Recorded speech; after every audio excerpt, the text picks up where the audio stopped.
All right, hi everybody.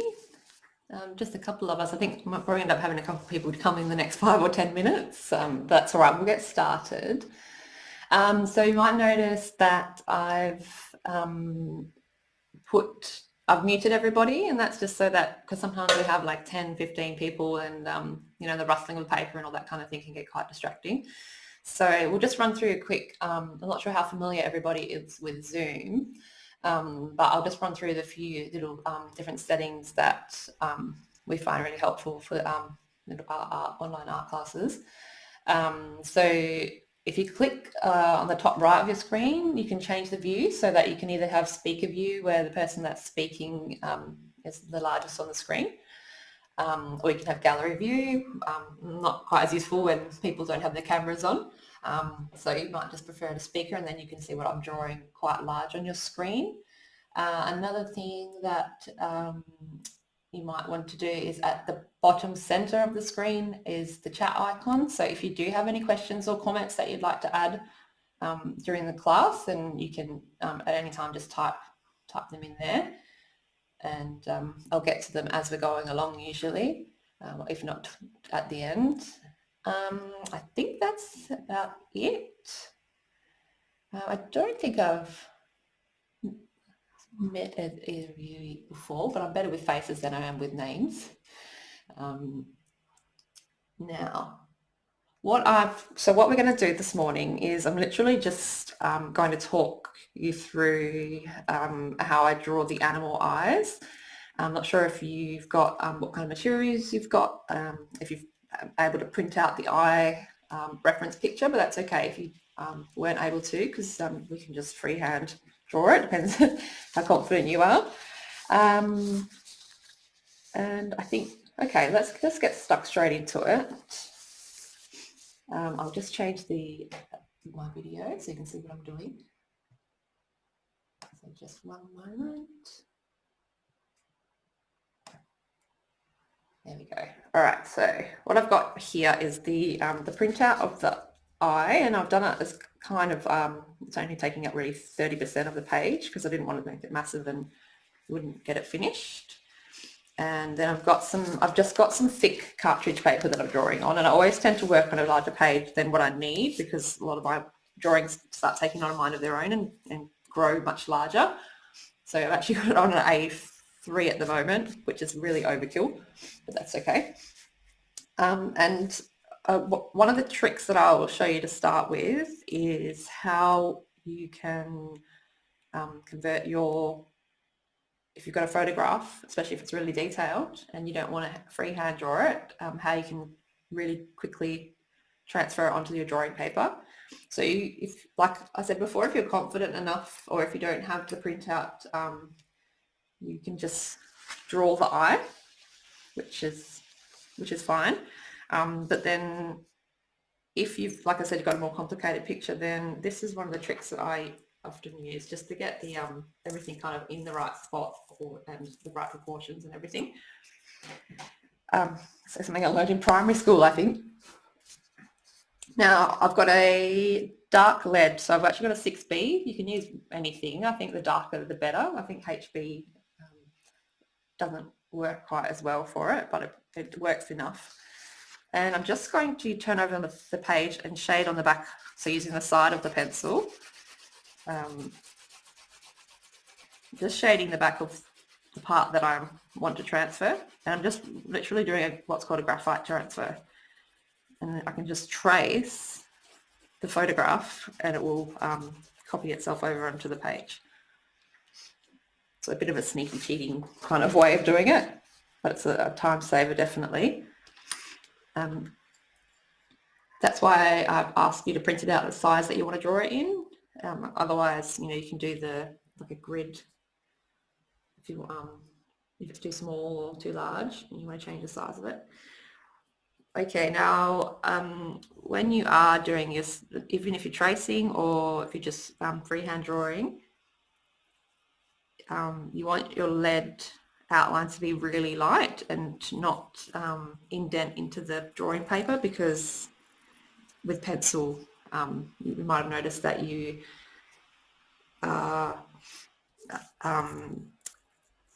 you'll notice if it is the lead pencil's too dark underneath, or if it's made dents into the paper, because you have trouble filling them in with colour. It's your choice how much detail that you do want to transfer. A lot of the time I do just the bare minimum and then fill in the rest. So what I've done now is I've traced the black outline of the eye, and I also traced, the little white parts of the eye. There's even little tiny white bits of light kind of reflecting in the eye, so I'm tracing around where those go as well, because those are really important. I've traced the pupil, and then this eye has got a little rectangular white part in it too, so I'm tracing that because I've got to make sure I keep that part white. And then any of the features, I'm doing the dark part of the iris as well, just kind of a rough indication of where the dark brown of the iris stops, and the dark brown on the corners of the eye in the iris, and dark shadows here, the shadow that on the top of the eye. And I'll even sort of show where this first layer of hair comes in from the edges. So it depends on how much hair you want to show. The bottom eyelid has got a really thin white line, and then a thin dark line, so I'll trace that as well. I think I've got all the details I'd like to do, so it's always a good idea actually to check that your lead pencil is showing through. So that's the outline that I'm going to be working with. Really, it's so faint that you can barely see it on the screen, which is what you really want, because like I said, you won't notice it when you start your colouring. But yeah, I'm quite happy with that. We'll move on. Hopefully I'm moving at an okay speed for everybody. Please let me know if you need me to slow down. Okay, so the next part, the first thing that you do, a lot of my art teachers in the past had always taught me to start with the lighter colours and build up to the darker colours. But for some reason I can't wrap my head around it, and I always end up starting with the the darker colours first. So especially in the eye, I find it really helpful to do the dark parts. So what we get first is the black, because the pupil is just black.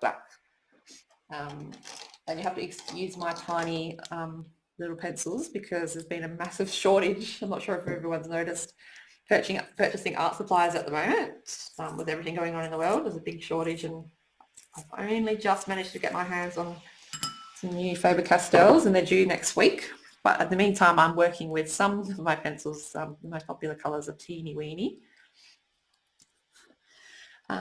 So I've got this really handy little Derwent device that you can sharpen it and put it into. Ooh. Which has really been a lifesaver lately. Another very important tip with coloured pencils, I'm not sure what everyone's experience and abilities are like with pencils, but I keep mine so sharp.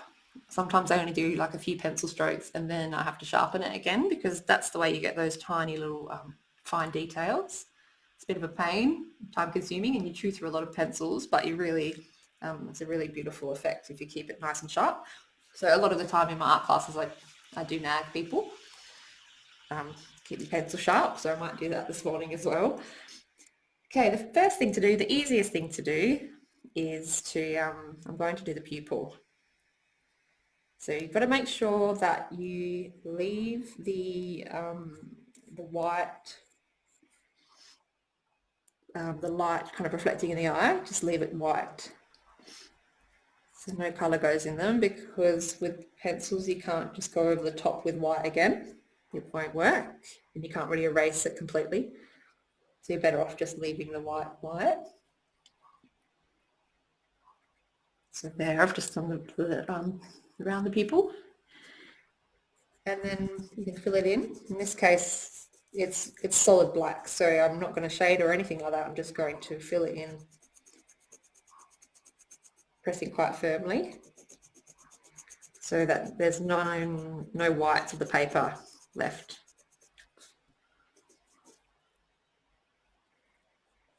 I don't like to leave any whites, white paper. You know how you get those little white specks. And I like to fill them all in. It just makes it look more finished.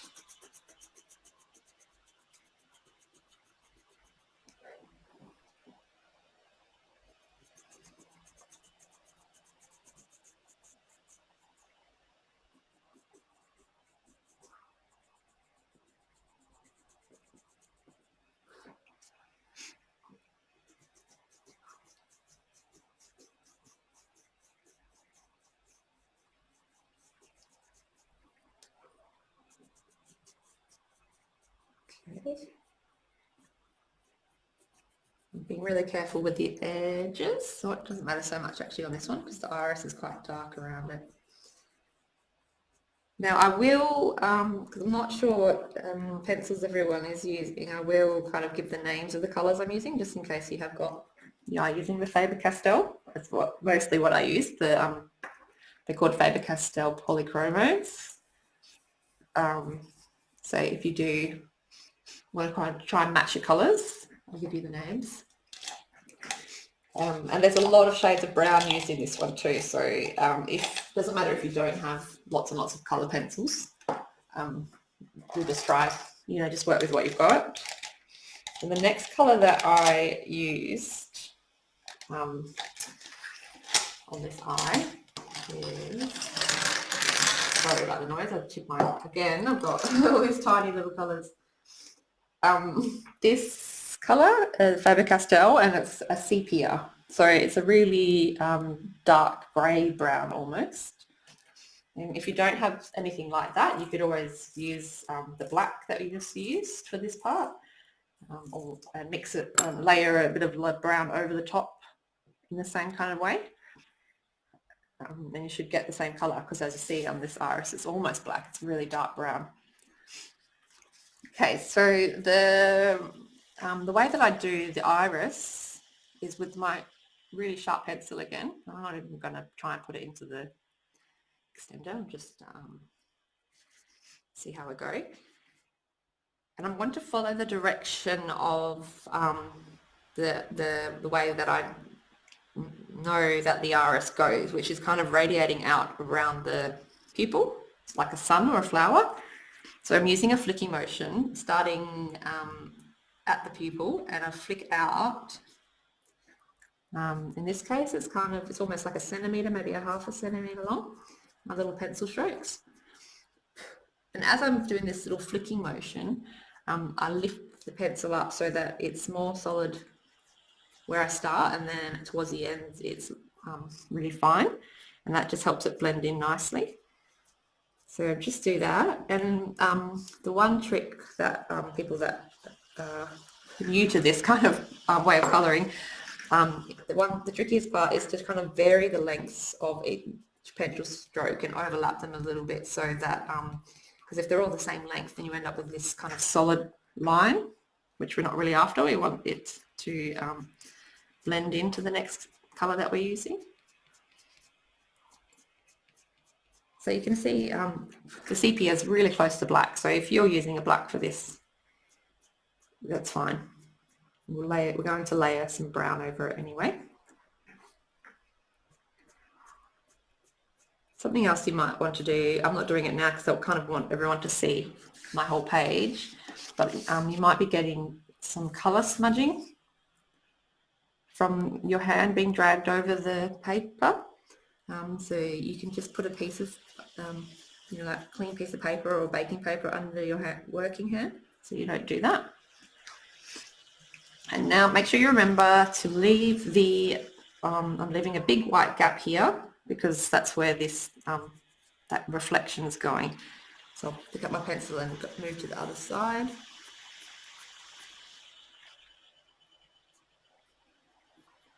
And the same at the top, there's the white gap there too.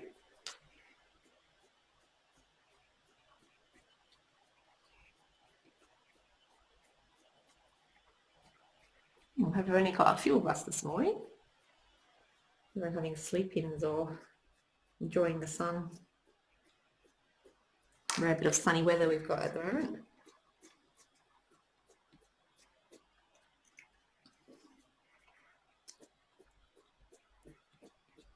Okay, so Jerry's got Prismacolors. I've got those too. I've got all the different brands here.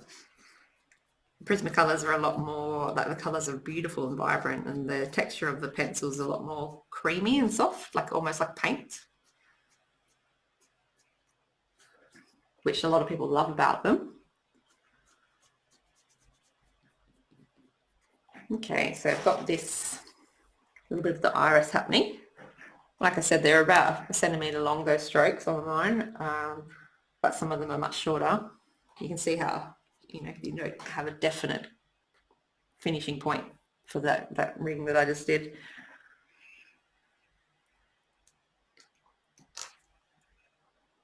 Okay, I'm going to use some brown now. So I was just seeing, I've only got one set of Prismacolors, so I was just having a look at if I got something similar. A lot of my Prismacolors, the browns are quite red, which I think we do use a little bit in on this one. No, okay, I'm going to go with the, I don't actually even know what this colour's called. It's the darkest brown that I've got, and you can see I use so much of it on my animals, and I just can't wait for my new ones to come. They're only a few centimetres long, but that's okay. I'll definitely have to use the extender for this one.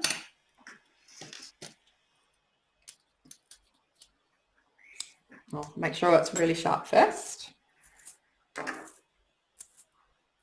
And the part that we're going to do now, so I'm going to put a little bit of this over the iris that we've just done, and I'm also going to work around the outer side of the eye as well, the colour of the eye. So I'll show you what I mean. You could also, again, probably be using some black for this if you don't have a very dark brown. This pencil might be too small. Okay, so all I'm going to do is just add a little bit of this dark brown to the iris that I've just done. And I'm just doing the same thing, so following the same kind of direction. I'm layering these little, and I'm doing that flicking as well. And this is where you might notice that the sharper your pencil, the better kind of effect you'll get. Once it starts getting blunt, these lines become less, like they blend in a lot more with each other rather than being defined. But just to create this texture, we want to have more defined lines.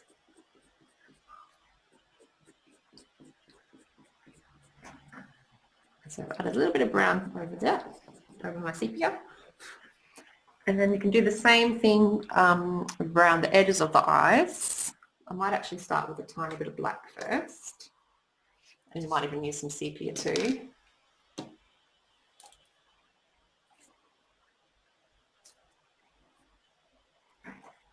So I'm just going to outline the top of the eye here.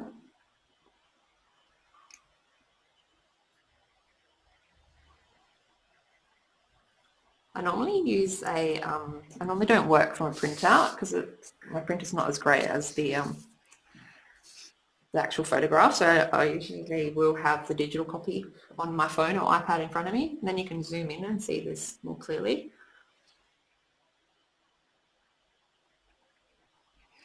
Okay, and now that I've done, so I'm kind of just doing this top part first, and I'm going to use this flicking motion again, and I'm still using the black, and I'm going from the outer edge down. So I'm creating some of that shadow from the top eyelid. It's quite dark up there. And just work all the way along.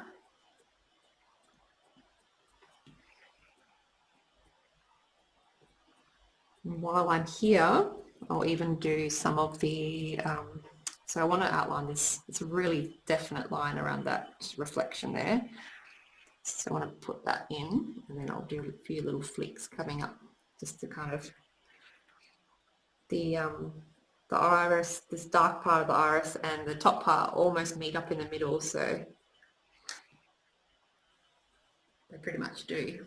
So I'm going to blend these lines up, trying to keep them the same length as the ones around the eye that I've already done. So it's almost created a circle there, or even a bit longer because they're going to join up with the shadow there. You bring some of these down.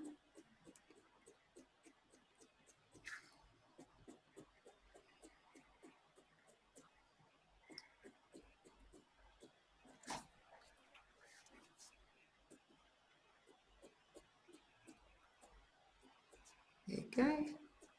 And I can continue doing these little flicks along the top, coming down again.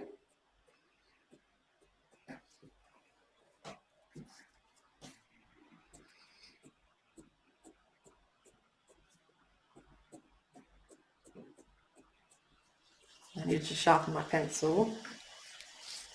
It's taking so much longer now that I don't have this extended. And the annoying thing that maybe they didn't think about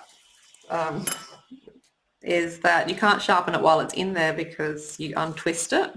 So maybe they should have done it so that it's the opposite to a sharpener. Yeah, anyway, it's quite complicated probably.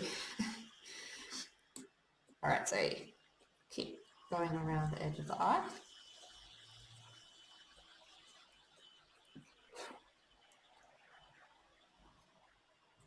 How is everyone? How are you going so far? Is everyone drawing along with me? Or are you just watching?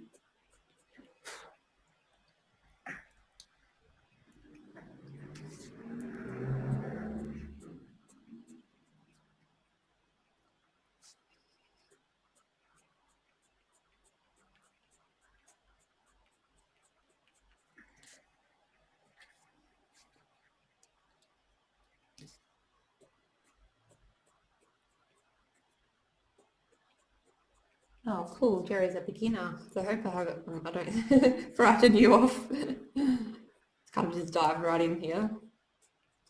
Sometimes you have to, hey? Dive in, give it a go. And that's probably the benefits. Like I've just started doing these online classes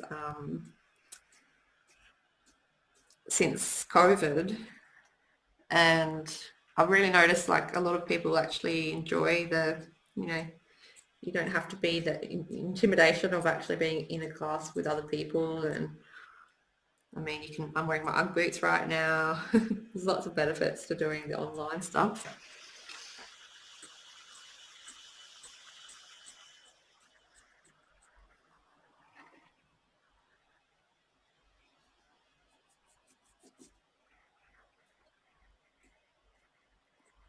Oh, that's good on you, Jerry. I hope I'm saying your name. I should say your name properly. I'm all self-taught as well, so you can learn so much from just watching other people, like videos, YouTube and everything. It's amazing. And as long as you've got a passion for it, it's not, hard work. So. Alrighty, I'm still going with this all the way around the edges. So you can see how just one eye can take, we've allocated an hour for it, so you probably use the whole hour. And you could probably even go longer. A lot of people are surprised by how much time it takes to do things with colour pencil. Okay, so I'm just stopping there because that's really the darkest part. I don't want to go too much dark, like black around the bottom. I'll get a little bit of that sepia again, which again is that really dark browny grey kind of colour. And again, just probably not as much of it, but just going over what I've just done to make it a little bit more brown.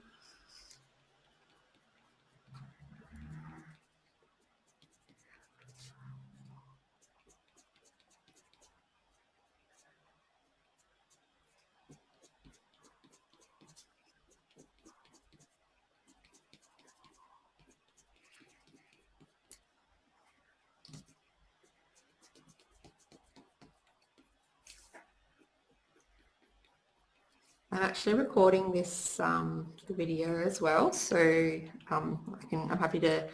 I'll put in the event on Facebook, the link. If you do want to watch back, and then that's good too because you can pause at the right times. If you need to catch up or something, if you've missed something.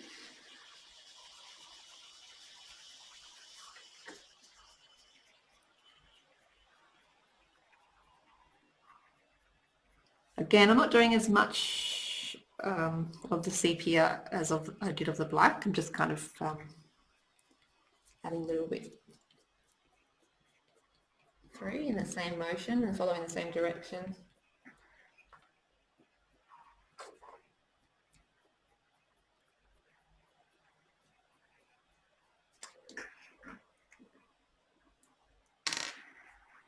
And now with the dark brown that I was using, so I've finished with my sepia.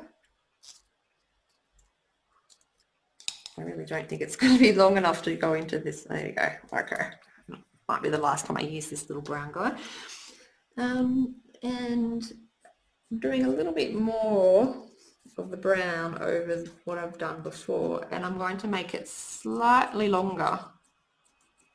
So I understand it's actually quite time consuming, especially if you're new to doing this kind of flicking motion rather than colouring. But I use it a lot on animals with fur and eyes and lots of things. You even use it on flowers and that kind of thing.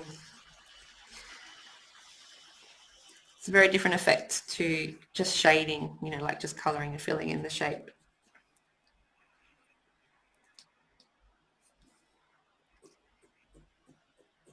Alright, so I'm using again, going all the way around with this brown, and at the top where they're kind of joining, I'm letting them join up with the brown, but not filling it in completely, if that makes any sense. So like I'm leaving some gaps of white, because it's quite hard to see what the colour is in this photo, but it's not a solid colour.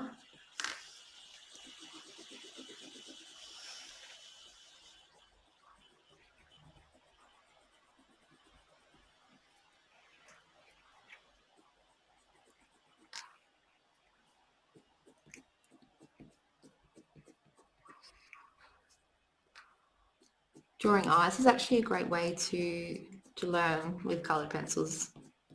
Like drawing the close-ups of the eyes and all the details, because you use a lot of those techniques like blending and everything.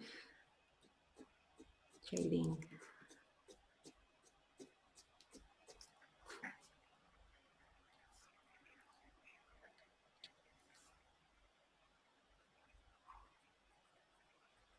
Just putting a little bit of the brown. So I've left the gap there because this is where that reflection is going to go. So I've left a gap, but I've put a little bit of brown above it.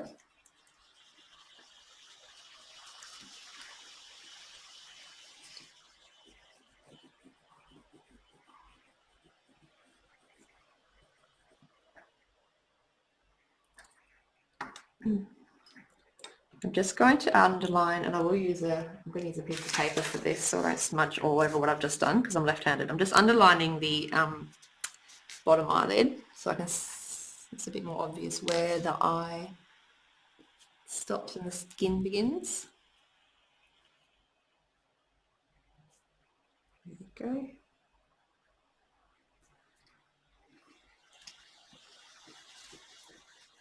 So another useful tip, doesn't work so much on the eye because I'm kind of working around in a circle, but I'm left-handed, so typically if I'm drawing an animal or a face or something, I'm left-handed, so I'll start on the top right-hand part of the paper with whatever I'm drawing and work over towards the left, and then I'm not dragging my hand through everything all the time. And I'll end up doing that eventually with this as well. It's just rotating the paper so I don't don't smudge it all.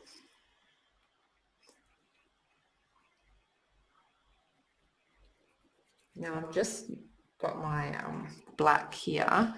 I've noticed that some of these lines are, or the really, really outer edge of the eyes are a little bit more solid. So just adding the black, it's kind of that shadow there on the real edge.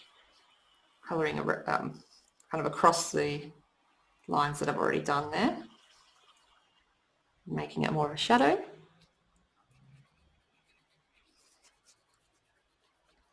And then even shading now, so over the top of those lines. It's a really thick, it's got a really thick edge of black, and then I'm using the side of my pencil to just lightly shade a little section of it.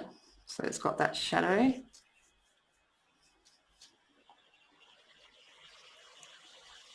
Okay. Now for the colour, tricky if you don't have the hundreds of pencils that I have, but the actual colour of this eye, you know, it's got this lovely like orangey copper kind of colour, and some kind of reddy browny colours as well. So we'll try our best to achieve that kind of effect. I'll start with, so what have I got? Oh, this one is actually a Prismacolor, and obviously I've used a lot of it because it's great for foxes and everything. It's like an orangey, rusty kind of colour. And I can't pronounce the name of it. I think it was Citral or something. It's a French one, but yeah, it's like and I've sharpened off. Oh, it's got a number on it, sorry. So it's a P1032. And that's that kind of darker, that'll be great for the those darker bright orangey colours. So I just do this pretty much exactly the same thing over the top of the lines that I've done and making them a little bit longer, extending them out, but it's the same, going around and around, the same little flicking motion in the same direction. So all the lines from the outer edge are pointing in towards the iris. Sorry, my phone is on it. There we go.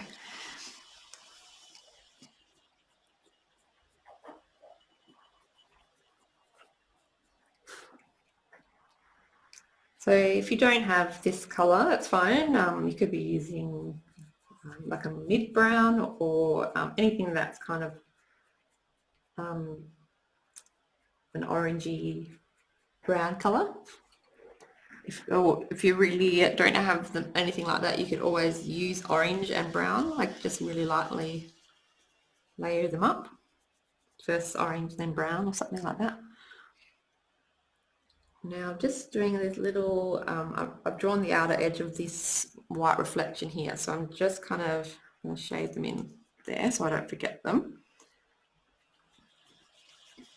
And I didn't outline them as such because I don't want that shadow to have a real solid outline because it makes it look unnatural. I've just kind of coloured in the areas around it, just lightly.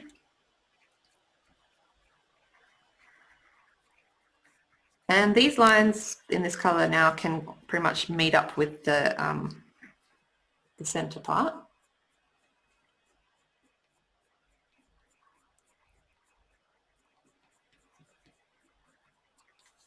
And go, this colour is all the way around basically.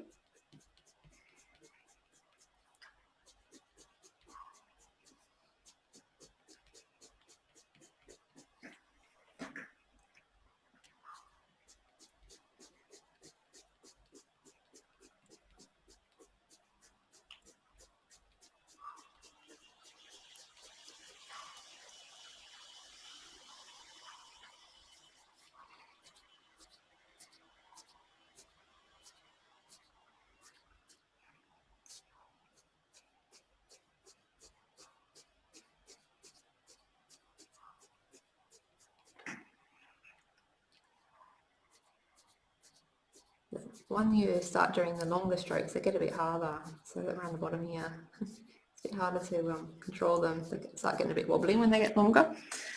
But what I have done on this bottom part of the eye here is I haven't done the dark part yet, so I might just stop that for now and go and add the darker part in. So I've got my dark brown, just probably need to add some black as well.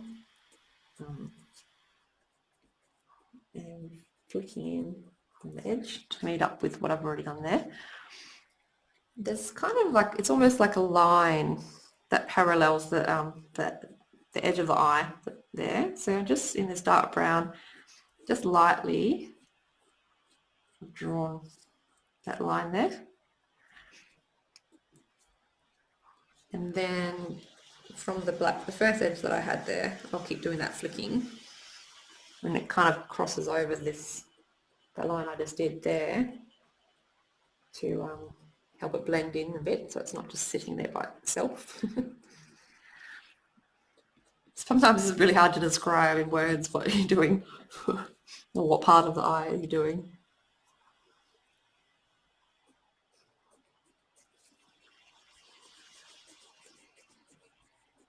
There we go, but it's looking better now that I've added that little bit of darkness there. Most of the dark brown lines I've just done are really short, but I've done some every now and then a long one, because it does have these kind of dark streaks through the light brown part. And as you're going along, I'm like, at the moment, you know, I'm noticing parts that I can add more of this brown to. So, you know, like parts that, now that I've finished colouring it a bit more in, you notice bits that might need to be made darker. So you can always go back and do that.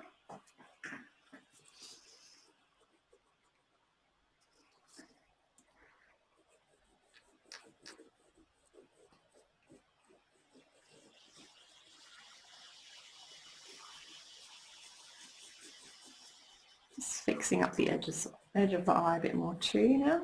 So again, just going around the edge with the brown.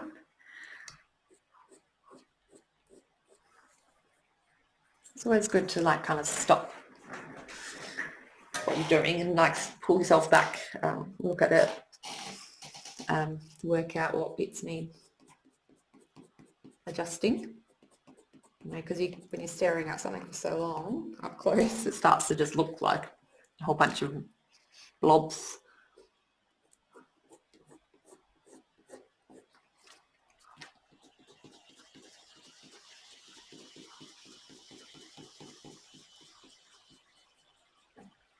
I think I'm going to go over that part here with some darker, so you can use black or sepia as well, just for that little section because it's quite dark.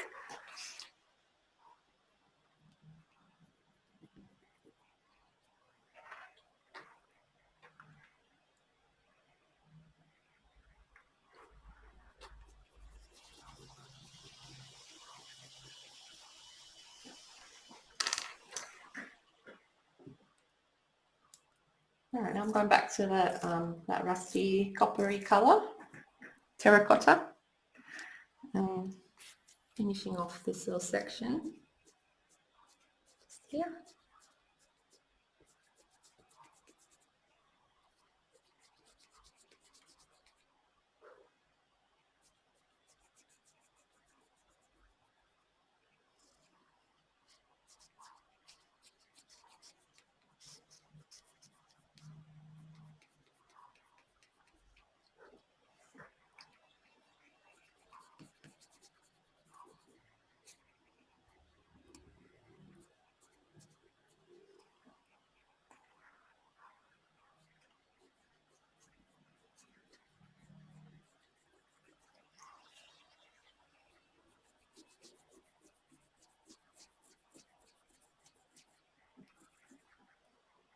There you go, it's really starting to look like an eye now.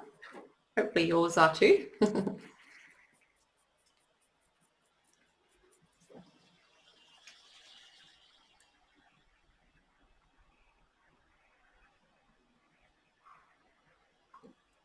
Just got to get this little area with some brown in it.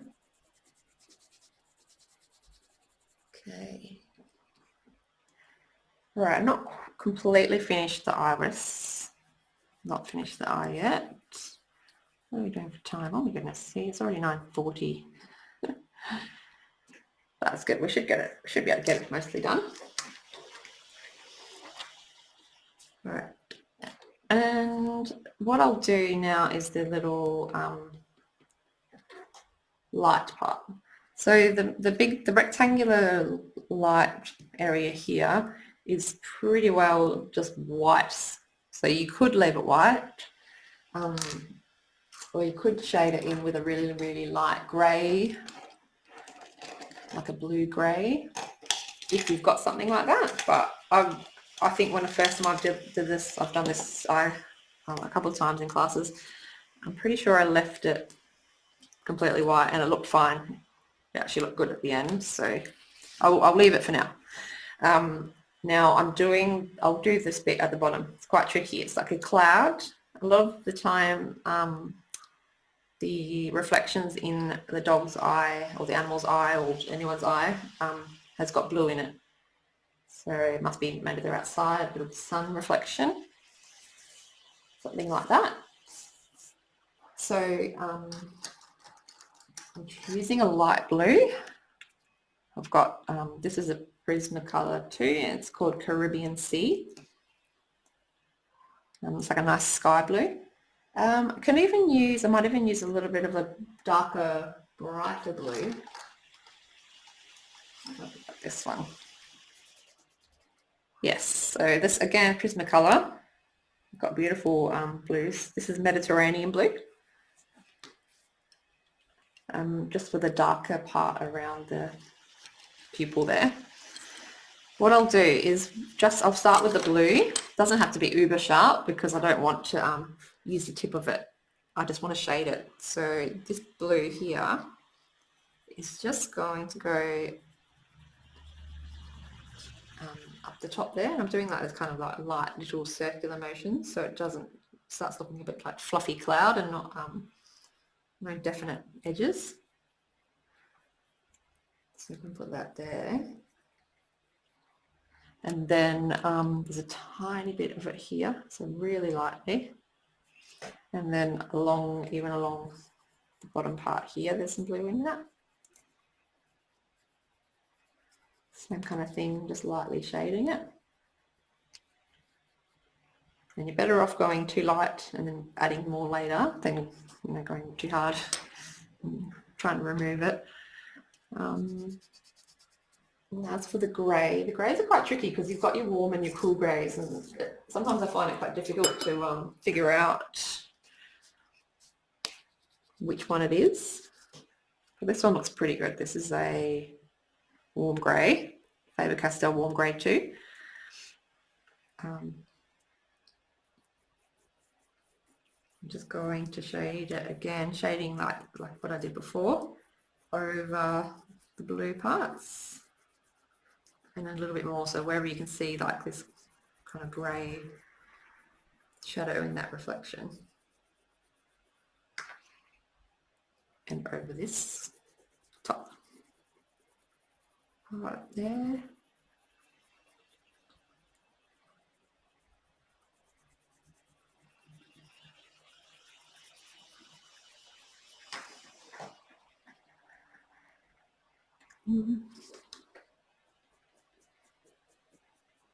Now on the photo as well, while I've got this grey, just trialing it out, I might not do the whole thing.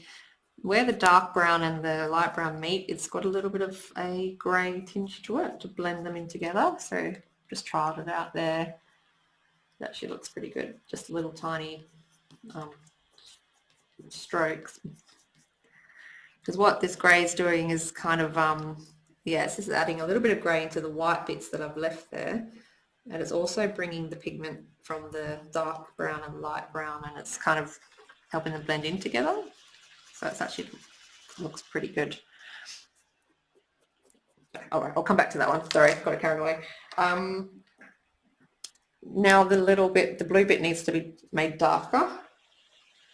Just this little bit here. So you can use like a dark grey, or I might even use a bit of that sepia. Just to help make it look a little bit darker.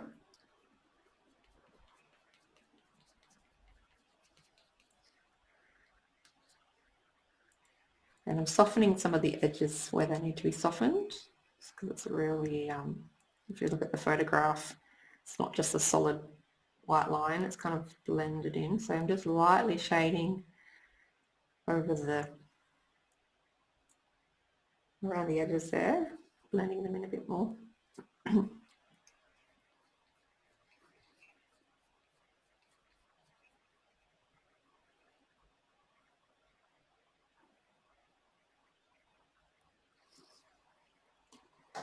Again, I'm kind of using the side of the pencil and not really any uniform kind of pencil strokes, more like little soft little circles.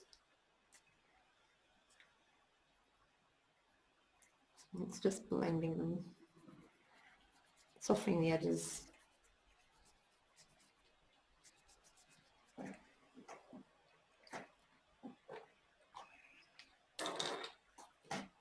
Then I'm going to just darken up some patches of grey.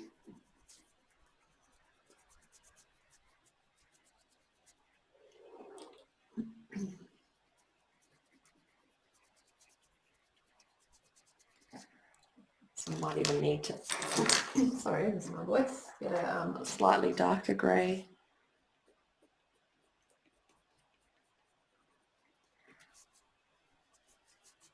That's a bit better. So Faber-Castell Concept Cold Grey.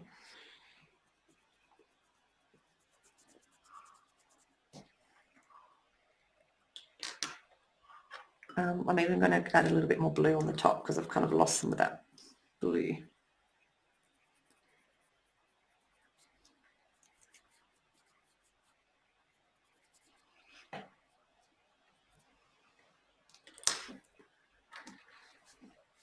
Right, and then a lot of the time as well, what I do once I've finished, I'm pretty happy with the light, the colour of that light, the reflection.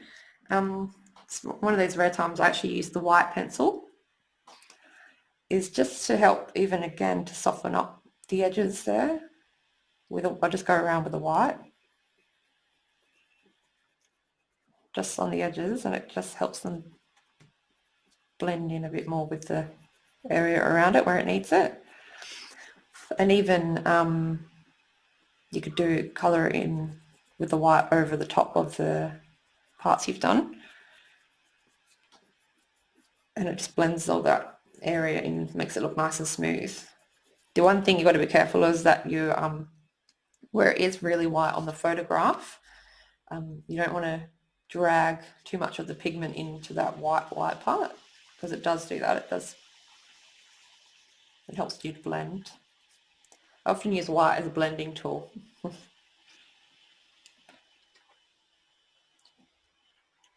Okay, so that part of the eye is just about done. I think now that I've done, now that I'm getting close to finished, I can see a little parts that I want to make darker. So I'm not sure if your photo is the same.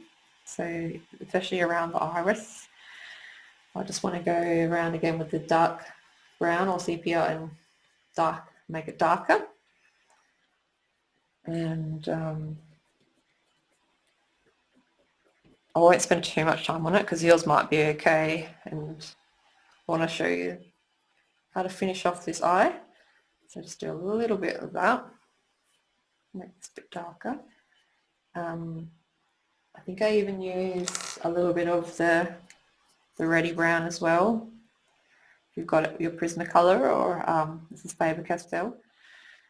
And I'm putting it in between the, again using flicking motions, between the dark brown and the light brown I've got there, just a little bit of it. So this, I think I used like 6 different browns the first time I did this, drew this eyeball.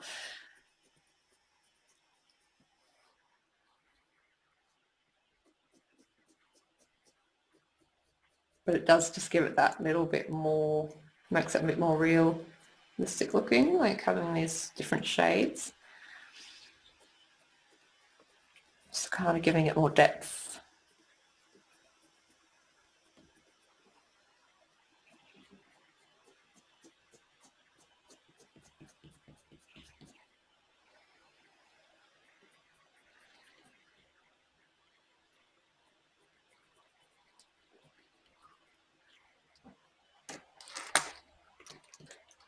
And then also, so just to get the lighter part more finished because I do have the white specks of paper in it that I normally try and get rid of.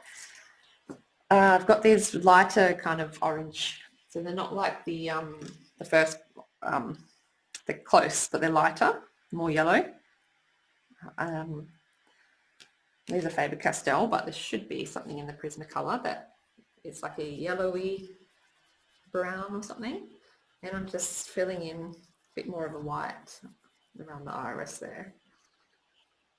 That looks a bit better, makes it look a bit more finished. And just remember to try and follow the same direction as the pencil strokes that you've got there, so that, because the iris of the eye does typically just radiate, all those lines radiate around the pupil. Just want to try and maintain that.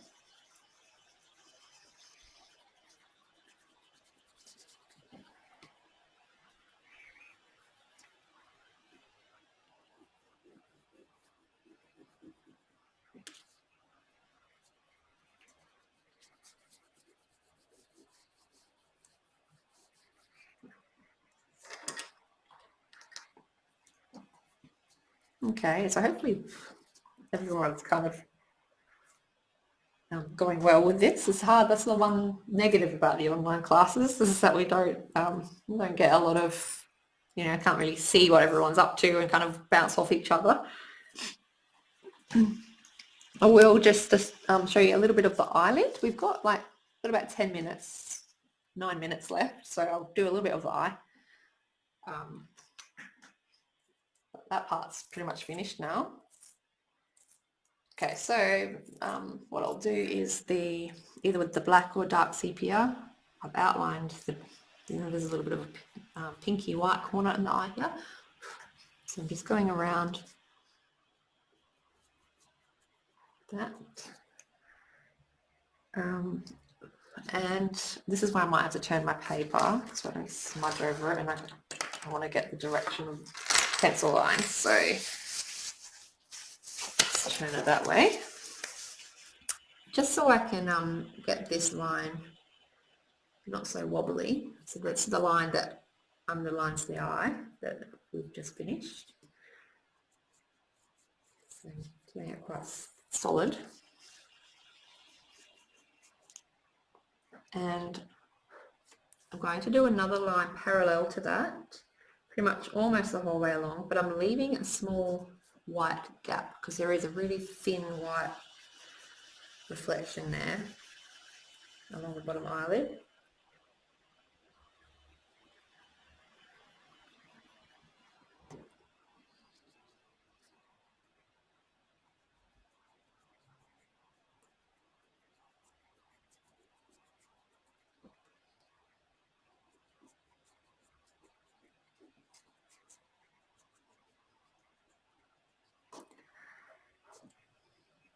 Okay.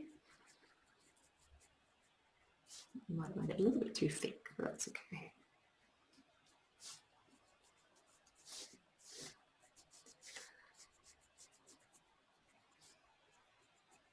You need a really steady hand for some of these parts.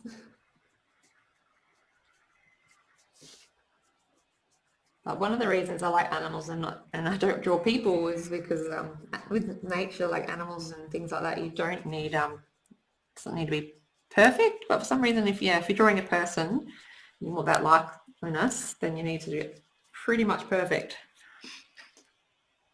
And it's so difficult. Take my hat off to people that draw people. All right, now where I'll go back up, I'll go back to this. I just might continue working this way around. I'll just outline where the whitey bit ends. It's a bit bumpy, it's not perfect. And then shade it a little bit on the outside of that. Shading it in.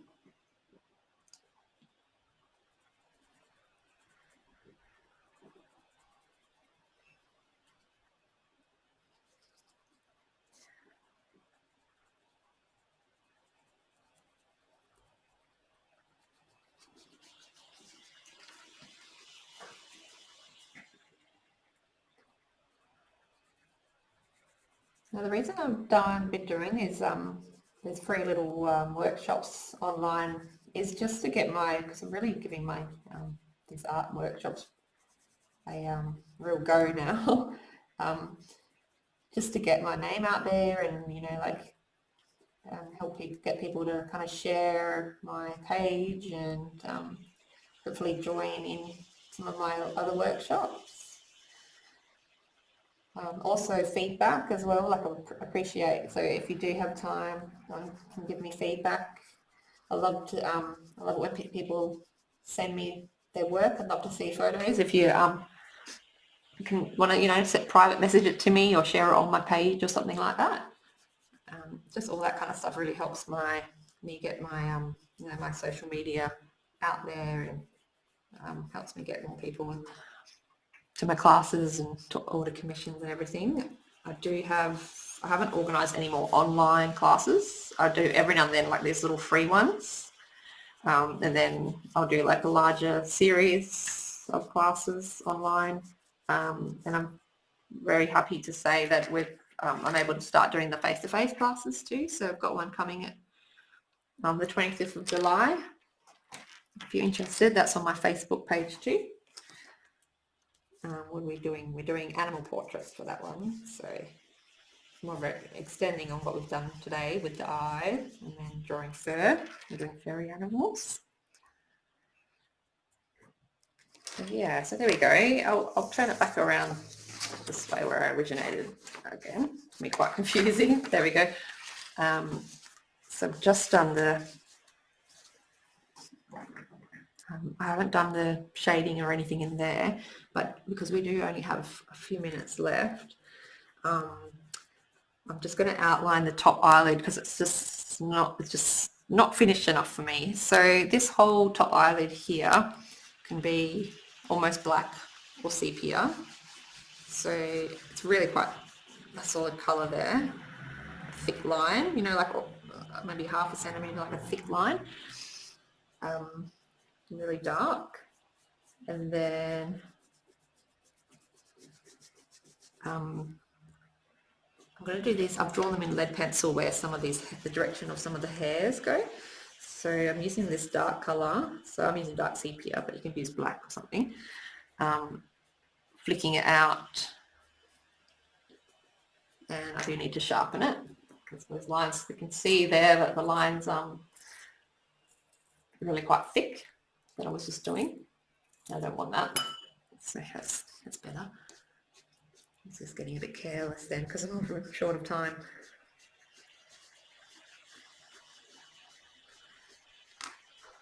So I did put this class for an hour, so it might just cut out at the end. If it does, I'm sorry, in 2 minutes. But please do send me, a little quick feedback and a photo of what you're doing if you want, and I'm happy to give you feedback on your drawing, little tips, anything like that.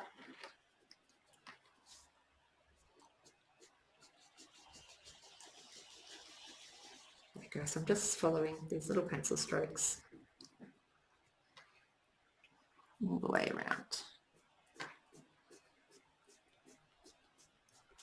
And it's just given it a little bit more of a finished look, even though it's not quite finished.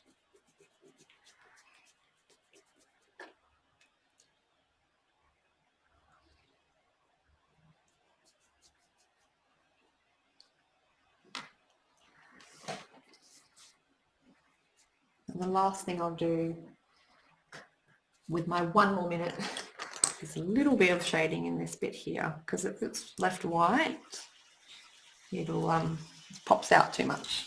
It's not really white in the picture, it's a pinky grey, so I'll colour it in grey just lightly, and then you might even want to add a little bit of pink over that.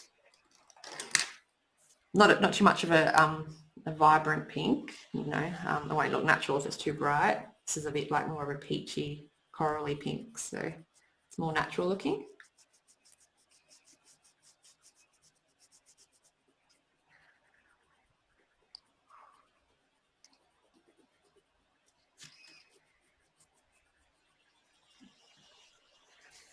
There you go.